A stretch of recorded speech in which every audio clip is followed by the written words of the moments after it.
Kita ini Allah itu apakah tahu siapa yang menjadi penduduk surga atau tidak? Kira-kira Allah sudah tahu atau belum? Siapa yang mengatakan sudah, angkat tangan. Ya, siapa yang mengatakan belum? Yang tidak menjawab semoga diampuni dosa-dosanya oleh Allah. Allah sudah tahu atau tidak? Sudahlah. Tapi banyak masyarakat yang tidak paham memahami ini. Kemudian ada yang berkata, kalau gitu kita kayak robot dong. Sudah diketahui siapa penduduk surga dan siapa penduduk neraka. Lah buat apa saya beramal kalau kayak gitu? Loh kan salah memahaminya. Yang ingin saya sampaikan pertama ikhwan, pembicaraan tentang takdir itu sebagaimana masuk ke dalam samudra. Semakin dalam, semakin gelap atau semakin terang? Semakin gelap. Ya, itu yang kita harus pahami. Semua ulama terdahulu selalu berkata, pembicaraan tentang takdir adalah masalah yang gelap. Yang penting satu, kamu beriman dan kamu yakin Allah tidak pernah mendolimi kita dalam setiap takdirnya.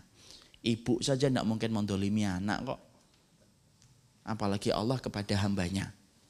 Makanya kalau ada orang yang sampai berpikir saya didolimi sama Allah. Halah ente itu siapa, GR banget Allah mendolimi ente. Ya kan? Karena kemudian Allah tidak ada hajat untuk mendolimi hambanya, itu tidak ada hajat. Sekarang kita bahas bagaimana kita memahami ini. Saya tidak menyebutkan akwal yang banyak karena mungkin antum akan merasa berat. Saya tuh selalu berusaha menyampaikan sesuatu yang berat, berusaha seringan-ringannya supaya kita mudah untuk paham. Jadi begini ikhwan, memahami tentang masalah ketika akidah Ahlussunnah itu mengatakan penduduk surga itu sudah diketahui oleh Allah. Itu kalau kita boleh mengambilkan analoginya semacam ini. Saya apabila ngajar di kelas, saya menjadi wali kelas. Saya lama ngajar kelas itu selama 1 tahun. Ketika akan pembagian rapot, kira-kira saya sudah tahu nggak siapa yang ranking 1? Saya sudah bisa memprediksi nggak siapa yang ranking 2, siapa yang ranking 30? Saya kira-kira sudah bisa nggak memprediksi karena saya wali kelasnya? Bisa. Kenapa saya bisa memprediksi, ikhwan? Karena tiap hari ketemu dan berinteraksi sama murid-murid saya.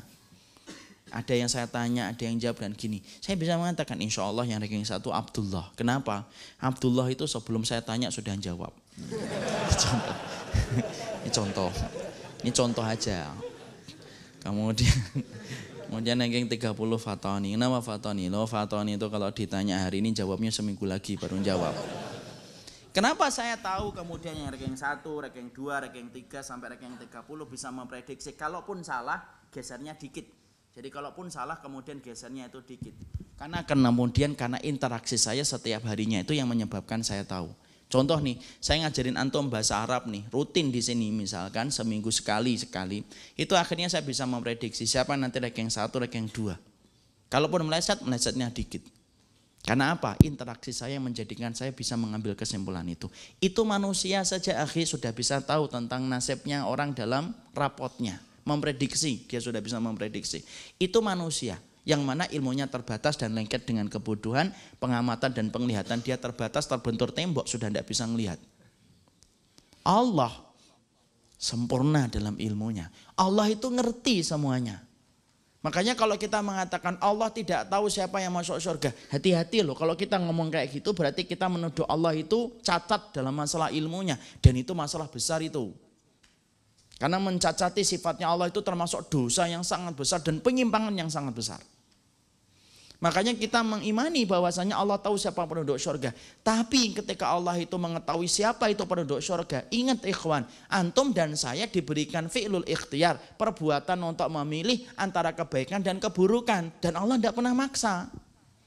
Contoh, antum datang ke sini, apakah terpaksa atau tidak terpaksa? Tidak terpaksa. Kenapa antum ngaji di sini di Ar-Rahman? Iya Ustadz, kaki saya ajak untuk jalan-jalan, tidak mau, maunya ke sini. Tidak ada. Makanya Allah sampai menyebutkan famang sya'afal yu'min, famang sya'afal yakfur. Barang siapa yang ingin beriman, ya monggo beriman. Yang ingin kufur, ya monggo berkufur. Tapi ingat semua itu ada konsekuensinya. Kita sebagai seorang makhluk ketika telah mengimani takdir tidak mungkin mendolimi kita. Dan kita dalam posisi tidak tahu apakah kita ini penduduk surga atau penduduk neraka. Ya husnudon gitu loh, bahwasanya antum dan saya ini penduduk surga.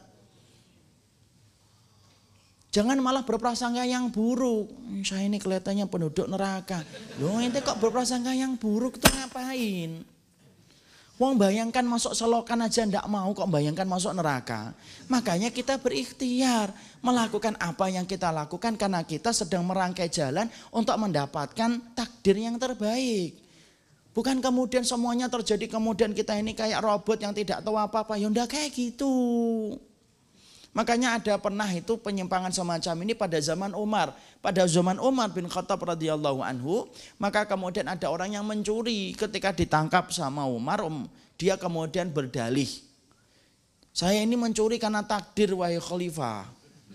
Tolong ya jangan disakitin saya, ini karena takdir ini. Kemudian sama Umar bin Khattab ditarik tangannya, diputus tangannya dan berkata, Umar bin Khattab sama, saya potong tanganmu juga karena takdir.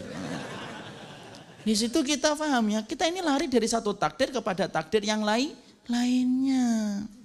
Kalau kita tidak paham tentang ini, akhirnya apa? Kita nanti kemudian khawatir bahwasanya kita salah memahami konsep takdir gara-gara kita tidak paham. Kenapa ya penduduk surga sudah diketahui oleh Allah? Karena ketika salah satu intensnya saya berbicara dengan Bapak itu, salah satunya bab ini. Karena beliau susah memahami, kenapa ya Ustadz? Kalau Allah itu sudah tahu siapa penduduk surga. Saya sampaikan akwal para ulama malah tidak paham. Saya akhirnya menyampaikan dengan sudut pandang yang mungkin beliau memahaminya. Dan alhamdulillah beliau paham sekarang. Makanya kita ini tahu nggak kita ini penduduk surga atau neraka? Kita tidak tahu akhi. Tapi monggo lah kita itu berprasangka yang baik sama Allah. Kita ini insya Allah penduduk surga. Tapi prasangka itu kemudian dibuktikan dengan amal kita. Makanya ngaji, makanya kemudian dengerin nasihat. Kenapa? Kemudian kita bangun, kemudian kita perhatikan sunnah. Lah karena kita menata kehidupan akhirat yang lebih baik. Semua itu ada sebab dan akibat. Itu kemudian yang ke-7.